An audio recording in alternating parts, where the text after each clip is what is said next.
stressed for so long, so stuck in my own way.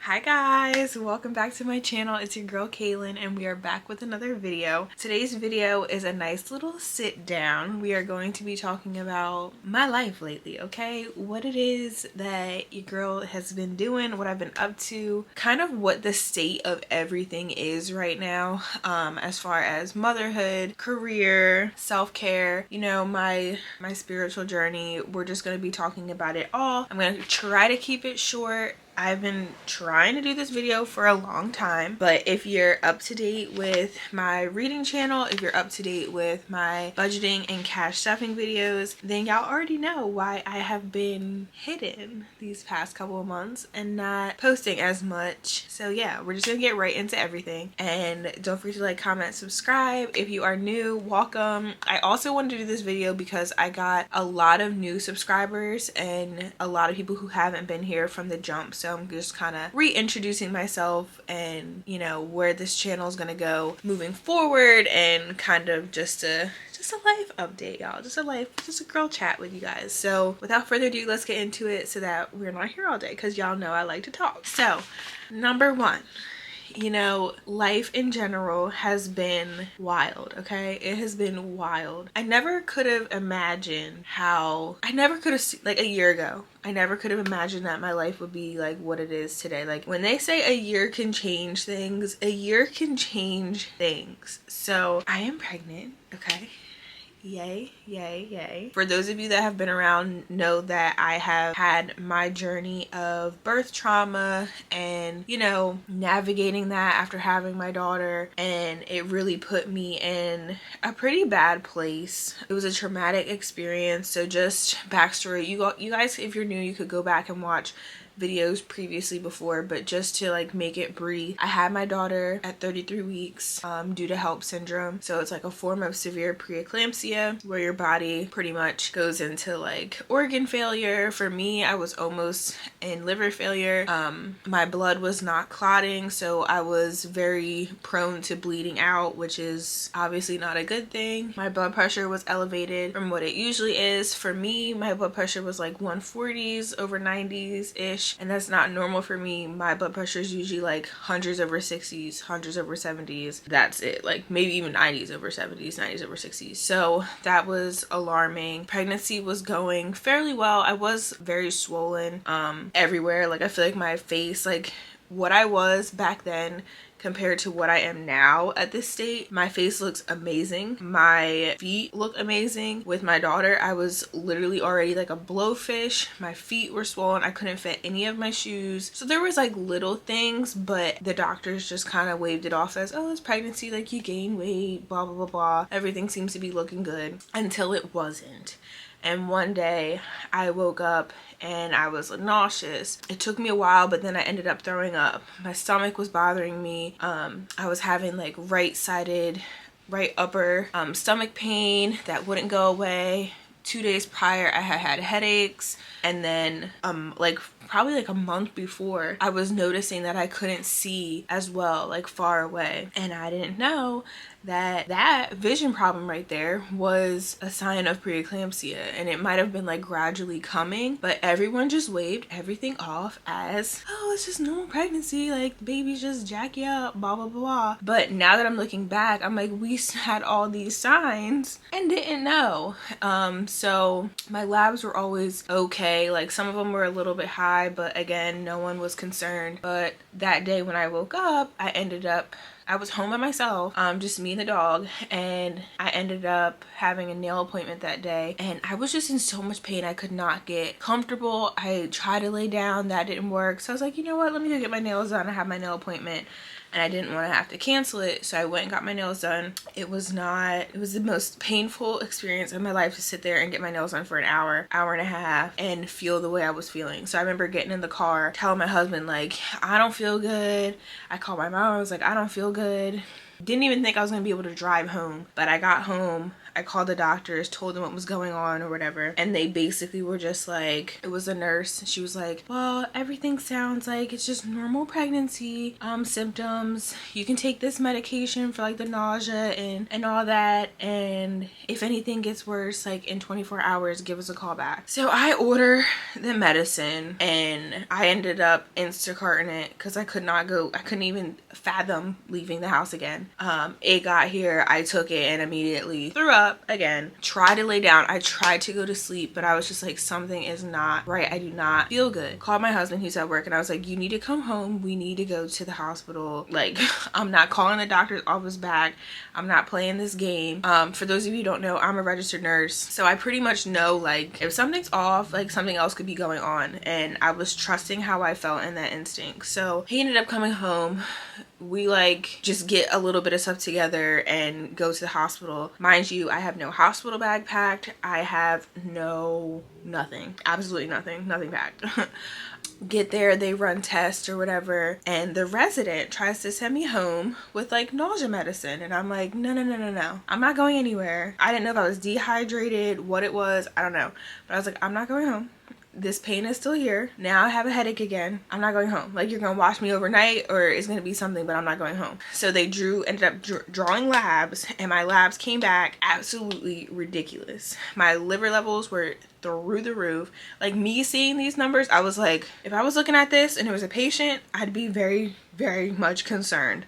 So I was like, oh my gosh, what the heck is going on? I remember learning about this syndrome in nursing school, but I never deep sea dived. You don't hear about it a lot. So of course, you know, I get the rare thing, but I was like, oh, this is bad. So the doctor's like, my OB comes in and she's like, and this wasn't even like my main OB.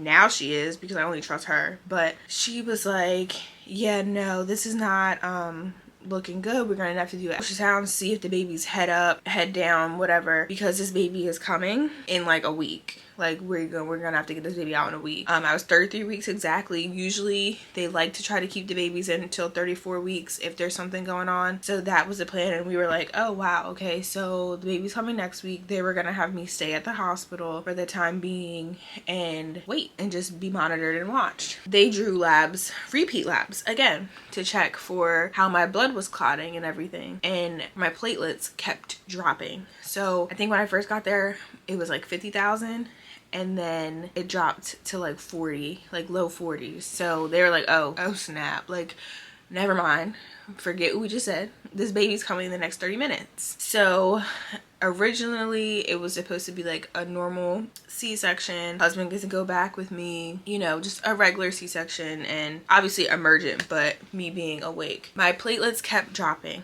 Then they tested me for another coagulation, like to see if my blood was clotting, another one that I forget what it's called, and that was terrible. So they couldn't even keep me awake. Then it turned into, okay, never mind, you have to go completely under general anesthesia, and your husband cannot go with you. You'll be going to the OR by yourself, and this baby is coming in 30 minutes.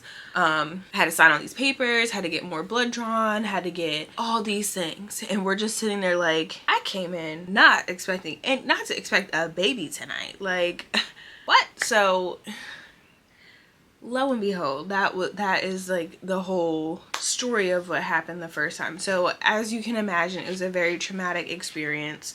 Being that it was preeclampsia, I had to get this medication called magnesium through my IV. I had to get steroid shots for my daughter's lungs because they weren't fully developed and she was going to be coming out, and it was just a lot all at once.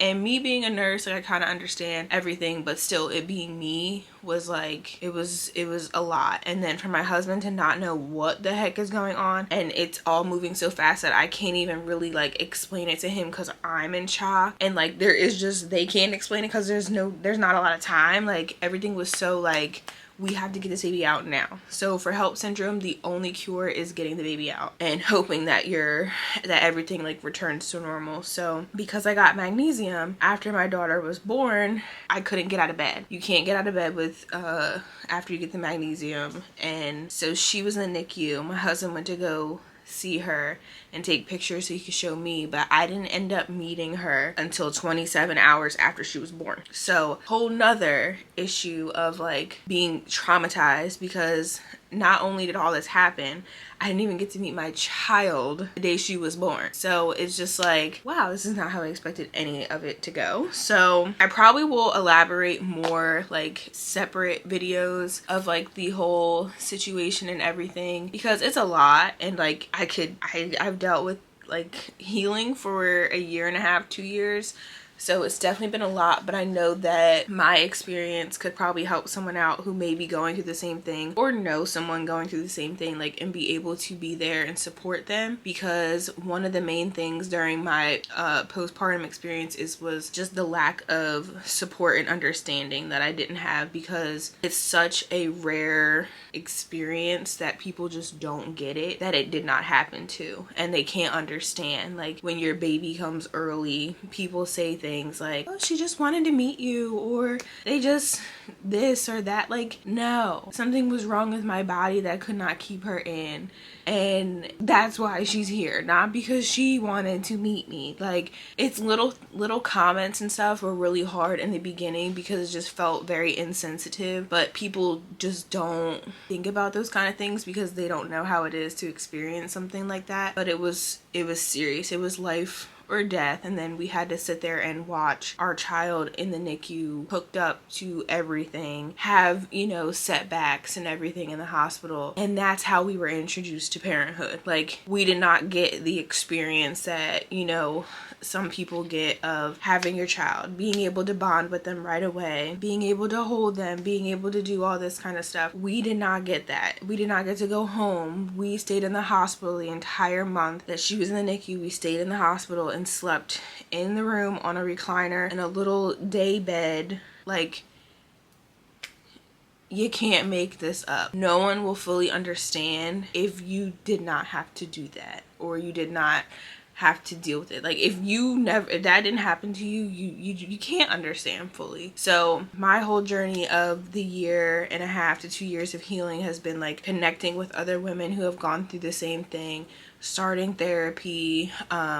That's been like the main way I made it through, and just literally the lack of support and understanding from those around me, I found and clung on to God, because my relationship with God would not be anywhere near what it is if I didn't go through all that and only have Him to rely on and have to strengthen me, because He literally was the only one that picked me up out of the pit that I was in and placed me to where I am today. And so yeah, I'm just like, I'm thankful for the experience. I was completely traumatized and said that I never wanted to have kids. I was one and done. I did not want to have kids. But as I started my healing journey, started really tapping into my relationship with God and understanding like the purpose of pain and how that can, you know, shape you and pivot you into the direction that God wants you to go into your life, it changed my view on things. And I'm not sure when exactly, but it was definitely after I started therapy that I started opening up and being like a little bit more hopeful and like wanting to have more kids, or at least another child. So then I began, you know, praying about this child before she was even a thought. Okay. And another thing is, when it was really something that I truly decided like I wanted, and my husband was on board obviously as well, that is when I was like, okay, God, even if I don't have any more kids, or that's not in the plan, thank you for the one that I do have. Thank you for the situation that happened, though it was traumatizing, though it was not what I expected or wanted. It pushed me into being the person that I am today and opened up my eyes to so much. I've grown so much in the past 2 years. Like, it is insane how different I am personally because of what happened to me, and it's for the best. Like, the version of me who I am today is the best version that is continuing to grow and learn and step into my purpose and be closer to that purpose than where I was before. So I was very adamant on, yes, I do know for a fact that I want more kids or another child, but even if not, God, you are still good for saving my life, for saving my daughter's life, for getting us through. Like, I can't even tell y'all. Y'all have no idea. And it's like people see where you are today and have no idea the journey and the road that I had to take to get here, to get to this point, because I, like I said, would not have expected my life to look like this a year ago from now. So I'm very thankful, and we have been very private this time around with the pregnancy, which is why we announced so late, but it's just, you know, what we felt in our heart was to be done. So yeah, that is kind of like the backstory on what it is. But as I was praying, when I had my daughter 2 years ago, I had made a box before she was born, and when we were praying for her, and like if we were gonna be blessed with a child, I had a box with a little onesie, a little like box to put the pregnancy test in when I got that, and I don't know what else was in there, but it was basically a box that I had in the closet for whenever the time is. That's how I can, you know, share with my husband that we're expecting. But it was just praying in advance, having that in advance before, like I think I made her box like 6 or 7 months before she was actually here. And then with this one, I made the box, I want to say I made the box for this baby, I'd have to see because I know it was a while. I think I made the box like at least the same amount, like 6 months or 7 months before we actually found out that we were pregnant. And I just had it in my closet. I had my Bible verses, which I'll insert like a picture of it, but I had scriptures on the cover. I had a letter to the baby written up, and I had a letter to myself. So it's kind of like a time capsule or whatever, like that kind of thing. But I had that put away until the time being, and it was just me like having hope that, you know, I don't know when, God, it's on your timing. I don't know when it'll happen, but when it does, I have this box that has been made and waiting, and until they get here, they get here. Like, you know, I was very adamant on praying. I prayed for all my children. So it's just interesting. Like, it's just like mind-blowing, because at the time making them, it's like there is no baby. You don't know when the baby's gonna come. You don't know if the baby's gonna come. But just having my hope restored and wanting that again was just a whole nother level. But anyway, so this video is not super duper long. I just want to do, I guess this is just like a pregnancy update, honestly. When we found out, I was shook. I was like, oh, you know, you pray for something and then you're like, oh, it happened. Oh, this is happening. That's kind of like how it was, like, whoa. And then it kind of got scary for me, because I was like, okay, we're gonna do this again. This is something that you were petrified to do, and now we're gonna do this. And I wasn't scared, which I can say that's how I know that I was like fully healed and in a better place for sure, because I was very excited and very happy to go on this journey again. And that is just like the beauty of how God can restore your hope and just restore and heal you. So just updates on me.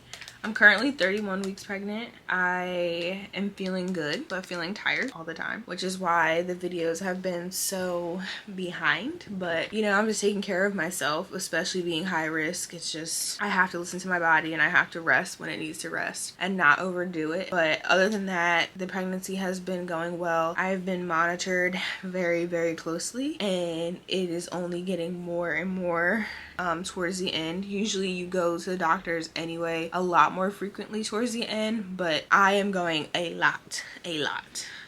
So I feel like I'm in the doctor's office like every week, but it's fine because they're doing what they need to do to make sure that everything's okay. But this time around, everything has been great. Like, thank God, everything has been going very well. I've just been trying to not stress, not get involved in certain things that would cause me stress, and just worry about, you know, me and my family and what we're trying to build over here and my relationship with God. That all that is first, and then everything else comes after that.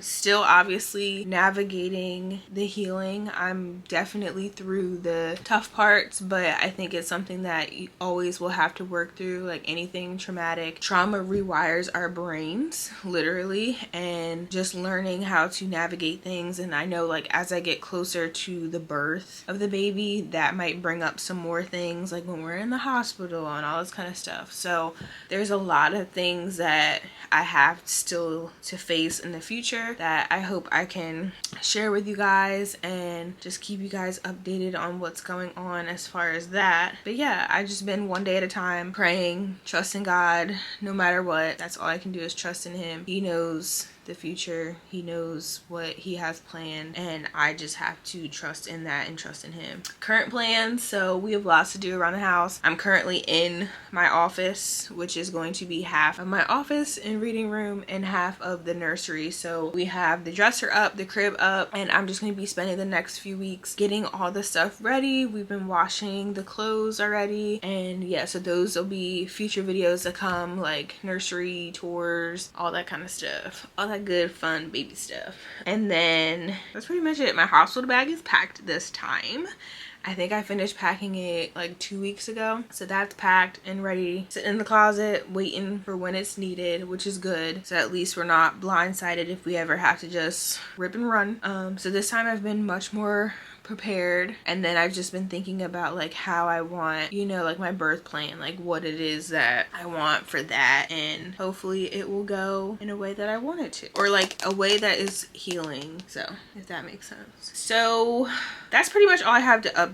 I don't want to go into anything like too descriptive, like without knowing like what y'all want to know. So definitely leave questions down below. It can be about anything. It could be about HELLP syndrome, it could be about birth trauma, it could be about pregnancy, this pregnancy, any kind of questions that you have. My like working, mom life, I don't know, whatever kind of questions y'all have, let me know. But definitely let me know, and then I'll do a Q&A video for that. But that is just a little bit of my story. That is kind of what my brand is all about. She Persists with Purpose is actually inspired by my daughter. The title is literally her and what I've learned from her, and then also myself. But She Persists with Purpose is my daughter, watching her in the NICU continue to fight and not give up. And it was just like, it came to me in the hospital, and I was just like, whoa, this is inspired completely by my daughter and what I've learned and watched and what she was doing. So hopefully later on I'll be able to